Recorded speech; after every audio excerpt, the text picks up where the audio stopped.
Seriously আমি না বুঝতেছি না তুমি এরকম কেন করতেছো। আচ্ছা তুমি আমাকে বলো, বিএসসির জন্য আমার কানাডাতে স্কলারশিপ সহ সব কিছু রেডি ছিল। তুমি বললে এখন গেলে নাকি আমি তোমাকে হারাবো, তোমাকে অন্য কোনো ছেলের সাথে বিয়ে দিয়ে দিবে। ওকে ফাইন, আমি সব কিছু ক্যান্সেল করি। তারপর তুমি বললা তোমার বাবা বলছে যে বেকার কোনো ছেলের সাথে বিয়ে দিবে। আমি সব কিছু ছেড়ে আমার বাবার বিজনেসে বসা শুরু করলাম, যেটা আমার এতটুকু ইন্টারেস্ট ছিল। আমি আমার সব ইচ্ছা ছেড়ে তোমার জন্য পারফেক্ট হওয়ার চেষ্টা করলাম। তারপর কিসের কমতি থেকে গেল যে তুমি আজকে এঙ্গেজমেন্ট রিংটা ফেরত দিয়ে দিচ্ছ? আরে আমাকে কারণটা তো বলো অ্যাটলিস্ট। কোনো কারণ নেই, আমার মনে হচ্ছে না আমাদের একসাথে থাকাটা পসিবল। That's it? সিরিয়াসলি তোমার মনে হচ্ছে না আমাদের একসাথে থাকাটা পসিবল? বলে বাট নি, আমার কি মনে হচ্ছে সেটার কোনো ভ্যালু নাই। আমার সাইডটা কে দেখবে রুহি? দেখো, এত কথা বাড়ানোর কোনো মানে নেই, অযথা সময় নষ্ট করো না। সময় তো তুমি আমার নষ্ট করছো। এরকমটাই করার হইলে আমার লাইফটা কেন নষ্ট করবো? ভেঙে ফেলার হইলে সব আগেই ভেঙে ফেলতাম, নাকি হুট করে এখন বেটার কাউকে পেয়ে গেছো?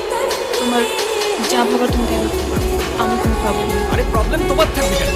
প্রবলেম তো তোমার ক্যারেক্টার। আমার লাইফের প্রবলেম যে তোমার মধ্যে একটা মেয়েকে থাকছে।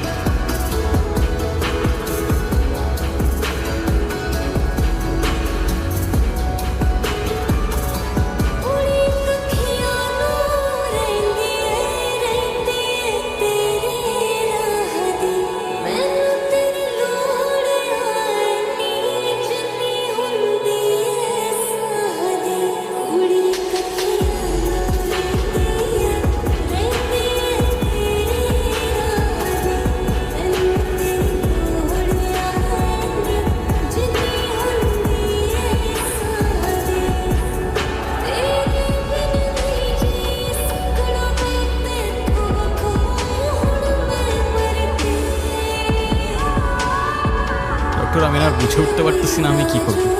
ওর জন্য কি আর কিছুই করার নেই? আপনি আপনি আমাকে বলেন, যত টাকাই লাগুক আমি ম্যানেজ করব। দেখুন, আমরা তো কম চেষ্টা করি না, টাকা দিয়ে সবসময় সব কিছু।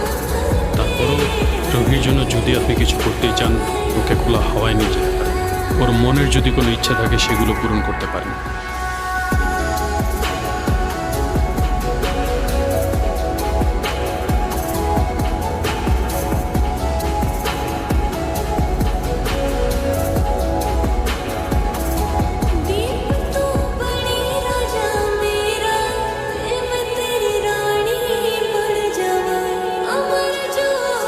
অযথা সে কেন করছো রেহান?